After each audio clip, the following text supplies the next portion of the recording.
നിയമസഭയിൽ ഈ വിഷയം ചർച്ചയായിരിക്കുന്നു. അനധികൃതമായി സ്ഥാപിച്ച കുരിശ് അവിടെ നീക്കം ചെയ്തുകൊണ്ടിരിക്കുന്നു. ഇത് കഴിഞ്ഞ എത്രയോ കാലങ്ങളായി ഇത്തരം ഈ കയ്യേറ്റങ്ങളും നിർമ്മാണ പ്രവർത്തനങ്ങളും നടക്കുന്നത്. എന്തുകൊണ്ടാണ് നമുക്കിതിനെ തടയിടാൻ കഴിയാതെ വരുന്നത്? CPI MLA തന്നെ മന്ത്രിയോട് വളരെ രൂക്ഷമായ ഭാഷയിൽ തന്നെ അവിടുത്തെ സ്ഥിതിഗതികളെക്കുറിച്ച് പറയുന്നത് ഇപ്പോൾ നിയമസഭയിൽ കേട്ടതേ ഉള്ളൂ. അതായത് കയ്യേറ്റങ്ങളെല്ലാം നടക്കുന്നത് ഗവൺമെന്റിന്റെ പൂർണ്ണമായ സംരക്ഷണത്തിലും തണലിലുമാണ്. അത് വസ്തുനിഷ്ഠമായി തെളിയിക്കപ്പെട്ടിട്ടുള്ള കാര്യങ്ങളാണ്. അപ്പൊ അതിനകത്ത് പഴി പറയേണ്ടത് ഗവൺമെന്റിനെ മാത്രമാണ്, അതില്ലാതെ മറ്റൊന്നുമില്ല. നിയമങ്ങളൊക്കെ നാട്ടിലുണ്ട്, അത് നിലനിർത്തുന്നതിന് വേണ്ടിയിട്ടുള്ള സംവിധാനങ്ങളുണ്ട്. പക്ഷെ കൃത്യസമയത്ത് ആ നിയമങ്ങൾ അനുസരിച്ചുള്ള കാര്യങ്ങൾ നടപ്പിലാക്കാത്തതിന്റെ കുഴപ്പം എവിടെയെന്ന് ചോദിച്ചാൽ അത് ഗവൺമെന്റിന്റെ പിടിപ്പുകേടാണ്. ഇപ്പൊ ഏത് തരത്തിലുള്ള കയ്യേറ്റമാണെങ്കിലും അത് നമ്മൾ ആരും അനുകൂലിക്കുന്നില്ല.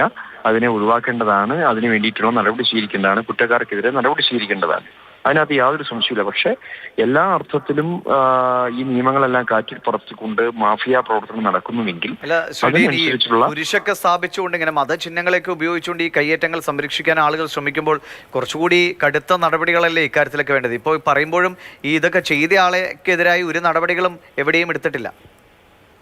തീർച്ചയായിട്ടും അതല്ലേ സർക്കാരിന്റെ പാളിച്ച എന്ന് പറയുന്നത്. സർക്കാരല്ലേ അതിനകത്ത് കണ്ണടച്ചു കൊടുക്കുന്നത് പല കാര്യങ്ങൾക്കും. ഏത് തരത്തിലുള്ള കയ്യേറ്റമാണെങ്കിലും അതിന്റെ പേരിൽ ഒരു സാധാരണക്കാരനെ നമുക്ക് കാണാൻ കഴിയില്ല.